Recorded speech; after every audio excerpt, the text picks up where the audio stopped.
As you can tell from the title, this is not the Would You Rather. Do you know why, guys? It is Wednesday again. It is taking a long time to edit this video because I have 36 minutes of raw footage. At least I'm still here in the meantime doing smaller videos whilst it's snowing like hell is raining down outside.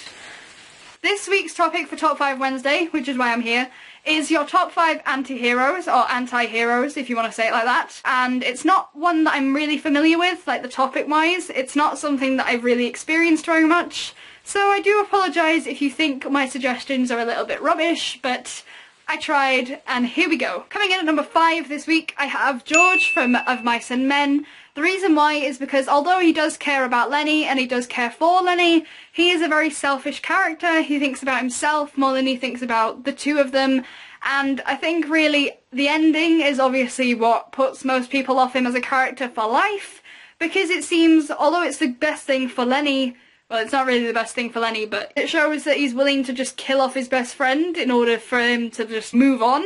He's got that freedom then to go and work wherever he wants and do whatever he wants, and I don't know, I feel like he's a bit of an anti-hero. I feel like he doesn't have the qualities that a hero has. That's just my view. Coming in at number 4, we have HP from Game.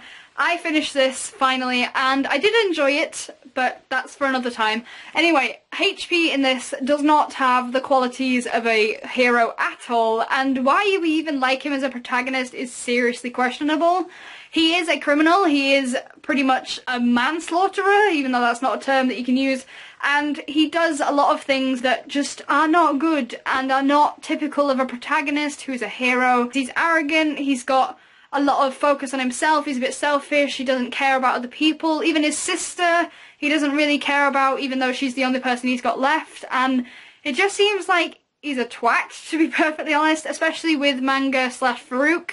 He doesn't even, acknowledge that he doesn't want to be called Manga anymore. That's why HP is on the list of anti-heroes. This is Lady Macbeth from Macbeth, and excuse that absolutely awful edition I've got.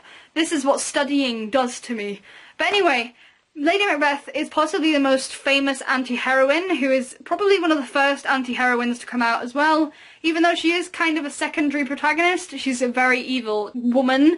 Like, she plots to murder Duncan, she plots with Macbeth to get rid of all his rivals just so that she can pursue her own ambition and his supposed ambition.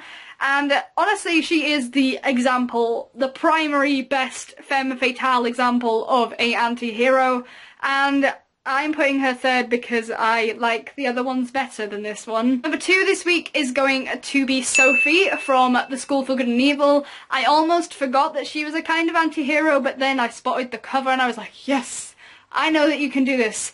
Essentially, Sophie is sort of supposed to be the good character, but even in the book she ends up in the school for evil people, and that's a big hint that she's obviously not the typical protagonist hero that you'd expect. From there as well, she becomes very different to what we expected her to be. It's shown that she's very selfish, she doesn't care about Agatha very much, she focuses on her own desire to get the prince, and she doesn't care what Agatha thinks about going home and being friends and being together. She just wants what she wants and doesn't give a crap what anyone else says. So that's why I think she's an anti-hero, because she literally does not care about anybody else until maybe the last few chapters. And finally, the book that absolutely had to be here, Skullduggery Pleasant. Both Skullduggery and Valkyrie, the two main protagonists, have things that make them not your typical hero. Both of them are killers. Both of them have a very dark secret. Both of them have this underlying selfishness and desire that they don't want to, interfere with anyone else. They just want to be themselves and not, care.